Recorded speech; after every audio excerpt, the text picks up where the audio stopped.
Dear TET and DSC అభ్యర్థులు 2026 TET exam రాయబోయేటువంటి అభ్యర్థులు ఎవరైతే ఉంటారో జూన్లో ప్రిపరేషన్ కొరకు ఎవరైతే ప్రిపేర్ అవుతున్నారో ఈ వీడియో చూసి లైక్ చేసి సబ్స్క్రైబ్ చేయండి. సబ్స్క్రైబ్ చేస్తేనే మరి నేను చేసేటువంటి వీడియోలు మీకు రావడం జరుగుతుంది కాబట్టి తప్పకుండా లైక్ చేయండి.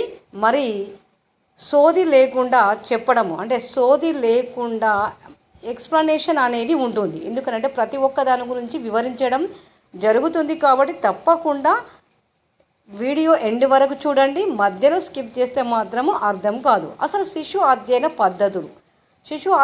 పద్ధతులు అంటే methods of studying child behaviour అంటే శిశువు యొక్క అధ్యయన పద్ధతులు ఎన్ని రకాలుగా ఉంటుంది, ఏ విధంగా ఉంటుంది, దాని యొక్క వివరణ గురించి ఈ వీడియోలో మరి తెలుసుకుందాం. వ్యక్తి యొక్క ప్రవర్తనను తెలుసుకునేందుకు ఉపయోగించే విధానాలను వ్యక్తి అధ్యయన పద్ధతులు అని అంటారు. ఇందులో చూసినట్లయితే 4 విధాలు. ఒకటి అంతరీక్షణ పద్ధతి అంటే ఇంట్రోస్పెక్షన్ మెథడ్ అంతరీక్షణ పద్ధతి. ప్రయోగ పద్ధతి అంటే ఎక్స్పెరిమెంటల్ మెథడ్. పరిశీలన పద్ధతి అబ్జర్వేషన్ మెథడ్. పరిపృచ్ఛ పద్ధతి ఇంటర్వ్యూ మెథడ్. పరిపృచ్ఛ పద్ధతి అనేది మరి ఖచ్చితంగా టెట్ ఎగ్జామ్లో ప్రతిసారి రావడం జరుగుతుంది. పరిశీలన పద్ధతి పరిపృచ్ఛ పద్ధతి గురించి మరి ప్రశ్న అనేది రావడం జరుగుతుంది. వ్యక్తి చరిత్ర అధ్యయన పద్ధతి కేస్ స్టడీ మెథడ్. వ్యక్తి చరిత్ర అధ్యయన పద్ధతి. సర్వే పద్ధతి ఇది కూడా చాలా ఇంపార్టెంట్. అంటే శిశు అధ్యయన పద్ధతులు అంటే ప్రతి ఒక్క చాప్టర్ నుండి ప్రతి ఒక్క ప్రశ్న రావడం జరుగుతుంది. దీని నుండి రాదు దాని నుండి వస్తుంది అనేది అయితే లేదు. ఖచ్చితంగా ప్రతి ఒక్క చాప్టర్ నుండి రావడం అనేది జరుగుతుంది. ఇందులో అంతరీక్షణ పద్ధతి నుండి కానివ్వండి, ప్రయోగ పద్ధతి, పరిశీలన పద్ధతి, పరిపృచ్ఛ పద్ధతి, వ్యక్తి చరిత్ర అధ్యయన పద్ధతి, సర్వే పద్ధతి, ఈ పద్ధతుల నుండి అయితే మరి ఖచ్చితంగా ప్రశ్న అనేది ఉంటుంది. ఓకే, ఇప్పుడు అంత పరిశీలన పద్ధతి గురించి తెలుసుకుందాం. మరి అంత పరిశీలన పద్ధతిని ప్రవేశపెట్టింది ఎవరు, ఆ పదం ఎట్లా వచ్చింది, మరి ఆ పదాన్ని ఏ విధంగా చూస్తారు, ఎలా వాడతారు అనేది ఇక్కడ తెలుసుకోవాల్సిన అవసరం ఉంది. దీన్ని సెయింట్ అగస్టిన్ ప్రవేశపెట్టడం జరిగింది. సెయింట్ అగస్టిన్ అంత పరిశీలన పద్ధతి అని అంటేనే సెయింట్ అగస్టిన్ ప్రవేశపెట్టాడు అని అర్థం చేసుకోవాలి. దీనిలో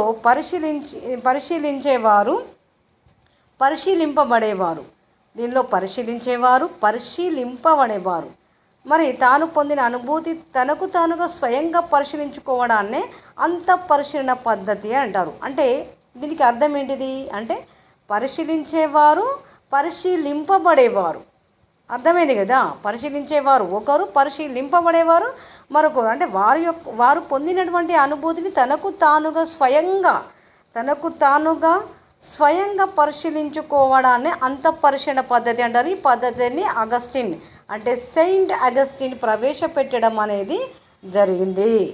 మరి ఈ సెయింట్ ఇంట్రోస్పెక్షన్ అంటే అంతఃపరిశీలన పద్ధతి అనే పదము 2 లాటిన్ పదాల సమ్మేళనం అని ఇంట్రో ప్లస్ స్పెక్షన్ అనే అంతరంగికం అంటే విత్ ఇన్ ఆర్ ఇన్వర్డ్ అంటే స్పెక్షన్ అంటే చూడడం. స్పెక్షన్ అంటే ఏంటిది చూడడం. ఇక్కడ ఇంట్రోస్పెక్షన్ అంటే ఇంట్రో ప్లస్ స్పెక్షన్ అంటే చూడడం అన్నమాట. లుకింగ్ చూడడము. కాబట్టి అంతరంగికం అంటే ఇంట్రో అంటే అంతరంగికం అంటే చూడడం, స్పెక్షన్ అంటే చూడడము. అంతఃపరీక్షను స్వీయ పరిశీలన వూంట్ తన ప్రయోగశాలలో దీన్ని ఉపయోగించడం జరిగింది. దీన్ని టిస్నర్ బలపరిచాడు. అంటే ఒకరు ప్రవేశపెట్టడము, ఒకరు బలపరచడం అనేది జరుగుతుంది. ఇక్కడ చూడండి, అంతఃపరీక్షణ స్వీయ పరిశీలన వుడ్వర్త్ మరియు వూంట్ ఏం చేశారు, ప్రయోగశాలలో ప్రవేశపెట్టడం, దీన్ని ఉపయోగించడం జరిగింది. వీరిద్దరు వూంట్ ప్రయోగశాలలో ప్రయోగించడం జరిగింది. మరి దీన్ని బలపరిచిన వారు ఎవరండి? దీన్ని బలపరిచిన వారు టిస్నర్ అన్నమాట. ఇట్లా ఈ విధంగా కూడా ఆప్షన్స్లో రావడం జరుగుతుంది ప్రశ్న అనేది. అంతఃపరిశీలన పద్ధతిని ప్రయోగించింది ఎవరు, బలపరిచింది ఎవరు అని కూడా రావచ్చు. ఎందుకంటే ప్రతి ఒక్క లైన్ ఇంపార్టెంటే.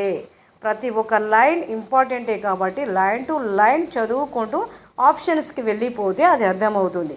కాబట్టి టిష్నర్ బలపరిచాడు. వుడ్వర్త్ వోంటు ప్రయోగశాలలో ఉపయోగించడం జరిగింది. ఇంట్రోస్పెక్షన్ అనేది దీన్ని అంత పరీక్షను స్వీయ పరిశీలనగా మరి వీళ్ళిద్దరూ శాస్త్రవేత్తలు ప్రయోగశాలలో దీన్ని ఉపయోగించడం జరిగింది. తర్వాత టిష్నర్ మరి దీన్ని బలపరచడం జరిగింది. కాబట్టి మరి దీనిని అంతరీక్షణ పద్ధతి అంటే ఇంట్రోస్పెక్షన్ మెథడ్ అన్నమాట. ఇంట్రోస్పెక్షన్ మెథడ్ అంటే ఇంట్రో ప్లస్ స్పెక్షన్ అంటే స్పెక్షన్ అంటే చూడడం, ఇంట్రో అంటే అంతరంగికంగా. కాబట్టి ఇక్కడ వీరిద్దరు శాస్త్రవేత్తలు ప్రయోగశాలలో మరి ప్రయోగించడం జరిగింది. కాబట్టి దీన్ని బలపరిచినటువంటి శాస్త్రవేత్త టిష్నర్ దీన్ని బలపరిచాడు. ఇది పూర్తిగా ఆత్మాశ్రయుత అధికంగా గల పద్ధతి. దీన్ని ఏ సమయంలోనైనా ఎప్పుడైనా ఉపయోగించవచ్చును. ఉదాహరణకు స్టేట్ ఫస్ట్ ర్యాంకు సాధించినటువంటి వ్యక్తి తన అనుభవాన్ని వివరించడం. ఇక్కడ ఉదాహరణ ఇవ్వడం జరిగింది. అంటే స్టేట్ ఫస్ట్ ర్యాంకు సాధించినటువంటి వ్యక్తి తన అనుభవాన్ని వివరించడం అన్నమాట. అంటే నేను ఈ విధంగా చదివాను, ఈ విధంగా రాత్రి పగలు చదివితే మరి నేను స్టేట్ ర్యాంకు రావడం జరిగిందని మరి తన యొక్క అనుభవాన్ని వివరించడం. అంటే ఆత్మాశ్రయుతంగా అంటే అతడు తను అనుభవించినటువంటి అనుభూతిని చెప్పడం, అంటే ఆత్మశ్రయుతంగా అతడు చెప్పడం, వివరించడం అన్నమాట. దీనిలో వాస్తవాలు బహిర్గతం కావు. చిన్నపిల్లల, రోగులు, పశుపక్షాదులు ప్రవర్తన అధ్యయనం చేయలేము. మరి దీని యొక్క లోపం ఏంటిది? ఇక్కడ లోపాలు కూడా ఇవ్వడం జరిగింది.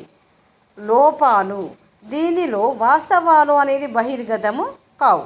వాస్తవం అనేది బహిర్గతం కాదు. ఎందుకంటే అనుభూతి అంటే నేను చేసినటువంటి పనిని ఎలాంటి కష్టం ఉన్నది, ఎలాంటి ఫలితం ఉన్నది అని దాని గురించి అనుభూతి పొందినటువంటి దానిని మరి చెప్పుకోవడం, ఆత్మాశ్రయితంగా చెప్పుకోవడం అన్నమాట. కాబట్టి దీనిలో ఉన్నటువంటి లోపాలు ఏమిటి అంటే దీనిలో వాస్తవాలు బహిర్గతం కావు.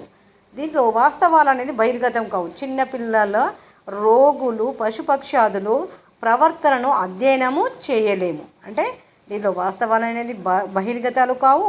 చిన్నపిల్లల, రోగుల గురించి, పశుపక్షాదుల గురించి వాటి యొక్క ప్రవర్తనను మనము అధ్యయనం చేయలేము. చేస్తామా? చేయలేము. కాబట్టి దీనిలో ఉన్నటువంటి లోపాలు ఇవన్నమాట.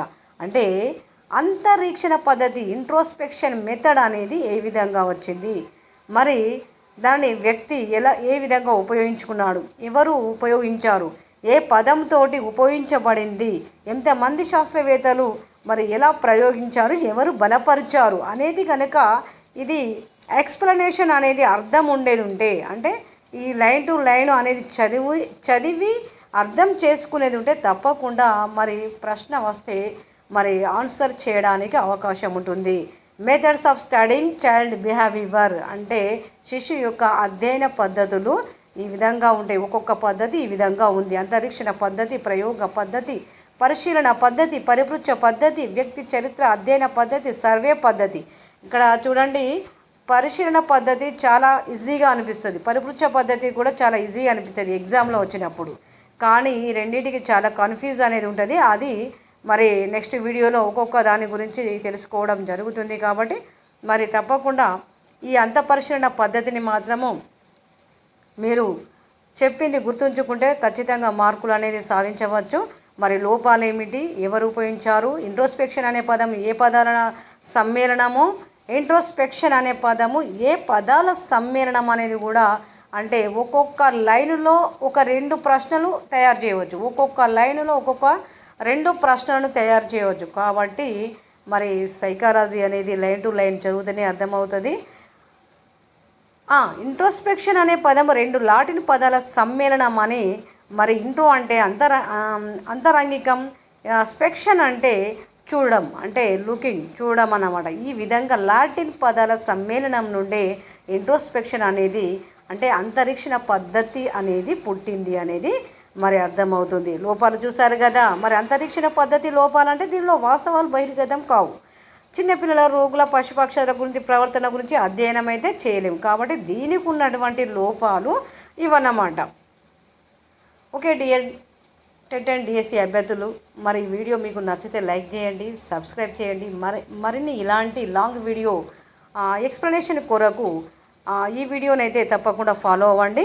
సబ్స్క్రైబ్ చేయడం మర్చిపోకండి.